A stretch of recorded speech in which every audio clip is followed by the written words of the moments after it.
when a police officer, after a police shooting, when and after they experience that, there is this element that they go through. It's like the jitters. It's, for those that are not police officers, it's very similar to like when somebody just escapes a really bad accident. You get the jitters and you get really nervous. Okay. And so, it's really hard to get behind the wheel after you have the jitters because you think everything is going to be an accident. You think you're going to crash or, so Yes. it's really difficult. Same thing with a police officer. And I think that when you have that taking place, you have the police officer now have the jitters and could be trigger happy. And this, I'm not saying that, every cop goes through this, but it's a natural human recurrence. And I think that these are the types of things that just one of several that we should take into consideration when you decide to take someone off the beat, whether it's temporarily or permanently. The departments do this also with canines. If there's a canine that's just a little That's bit too right. overreactive, if it's too Right. overreactive and you know that this dog is going to snap and bite, take him off the beat. He's no longer a good fit to be a canine.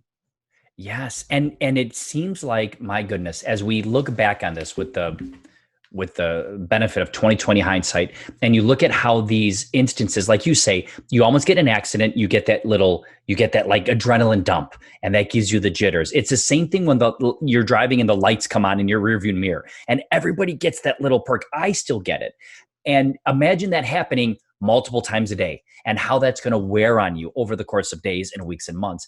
And then you also start to get desensitized. So then you have somebody like, like what happened in Minneapolis, who's just so comfortable keeping body weight on somebody who is no longer conscious at this point, right? And so there is this slow erosion of your critical thinking, your empathy, and these like periodic check-ins, I think could be beneficial, but that's not going to take less funding.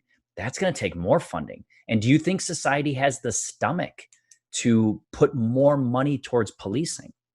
I think, and I think you said it, perfectly. That's not going to take less funding. It's going to take more funding. Okay. But when you look at some departments and some cities and municipalities that are struggling with balancing their budget, the more funding comes from the department sometimes to get put into this.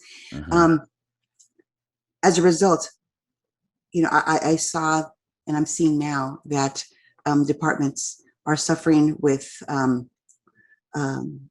it's very hard to be a police officer these days. Okay, because there are, we all know this, and I speak to the chief all the time. There are the bad apples that ruin it for the entire barrel. Okay, and morale, it's really hard to recruit.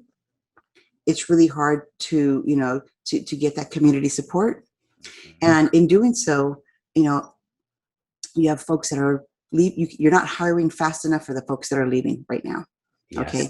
So when you look at what may be coming down the pipeline with this police reform and accountability, okay, accountability, I don't know if you had a chance to talk about qualified immunity that might be inserted into the language of this new police bill, but this scares a lot of police officers. Yeah. Right. And so I get it. But when you look at what happened in Minneapolis with George Floyd, and you look at, I'm first and foremost a civil rights advocate, okay, and a human rights advocate.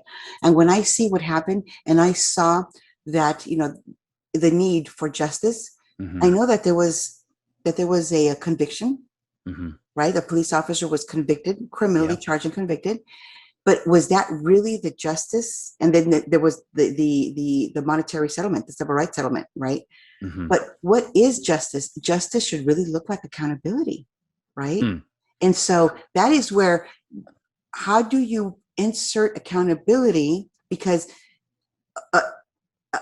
so that, rather than making settlements a normal part of business,